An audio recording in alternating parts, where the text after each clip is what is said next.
Assalamualaikum everyone, welcome back to my channel. Today our topic is irritant poisons. So irritant क्या है? जब corrosive बहुत dilute solution की form में होता है तो उसको irritant कहते हैं. Now classification of poisons. अगर वो inorganic फॉर्म में है तो वो नॉन मेटल्स और मेटल हो सकते हैं. ऑर्गेनिक है तो वो वेजिटेबल और एनिमल सोर्स से आता है, और मैकेनिकल होगा तो वो फिजिकल सब्सटेंसेस की फॉर्म में होगा. Now general symptoms and signs.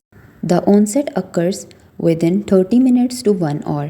Next आता है gastroenteritis. Gastro means stomach, enter mean intestine, और itis का क्या मतलब होता है? इन्फ्लेमेशन. सो ये क्या होगा? स्टमक और इंटेस्टाइन की इन्फ्लेमेशन, जिसमें mouth, throat, oesophagus, stomach and abdomen में बर्निंग सेंसेशन होती है. Next is vomiting and thrust. Intense thrust mean शदीद प्यास लगती है. रैचिंग का मतलब होता है ट्राइंग टू वॉमिट, और पेनफुल वॉमिटिंग होती है जिसमें स्टमक कंटेंट पहले आते हैं और उसके बाद वो बिलियस या ब्राउन कलर की हो जाती है बिकॉज उसमें ब्लड होता है. देन डायरिया, ये सिवियर होता है विद टेनिसमस, मतलब बार बार बंदा वॉशरूम जा रहा होता है. Stools contain mucus and blood. Then collapse mean अचानक गिर जाना. शॉक क्यों होता है? कि जिसमें जब खून की कमी हो जाए. Cold and clammy skin. Clammy क्या होती है? कि पसीने वाली जल्द हो जाती है. Rapid and feeble pulse mean heart beat तो तेज़ होती है लेकिन पल्स वीक हो जाती है. साइंग रेस्पिरेशंस मीन गहरी लंबी सांसें लेना. सो आपने ये याद रखना है कि पेशेंट कमज़ोर हो जाता है, उसका बॉडी टेम्परेचर कम होता है बिकॉज खून की कमी होती है, उसको पर्सपायरेशन हो रही होती है और उसकी पल्स वीक हो जाती है और पेशेंट गहरी सांसें लेता है.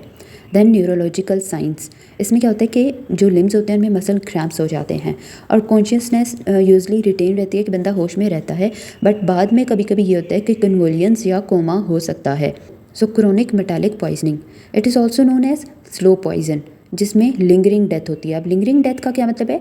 कि आहिस्ता आहिस्ता से तबीयत ख़राब होती है और फिर लंबी तकलीफ़ के बाद डेथ हो जाती है. Like in arsenic. आर्सेनिक को एक स्लो पॉइजन कहा जाता है.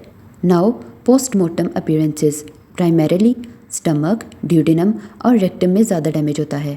इसको आप किस तरह से याद रख सकते हो कि साइंस और सिम्टम्स भी मेनली जीआईटी के रिलेटेड थे. Then death.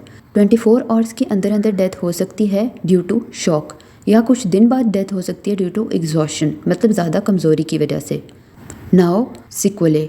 अगर पेशेंट बच भी जाए तो बाद में एसोफेजियल स्ट्रक्चर हो सकता है और इस कॉम्प्लिकेशन की वजह से डेथ हो सकती है. So that was the part 1 of irritant poisons. In my next videos, inshallah, I will discuss iodine and phosphorus poisoning. If this helped you, please like, share and subscribe. Thank you.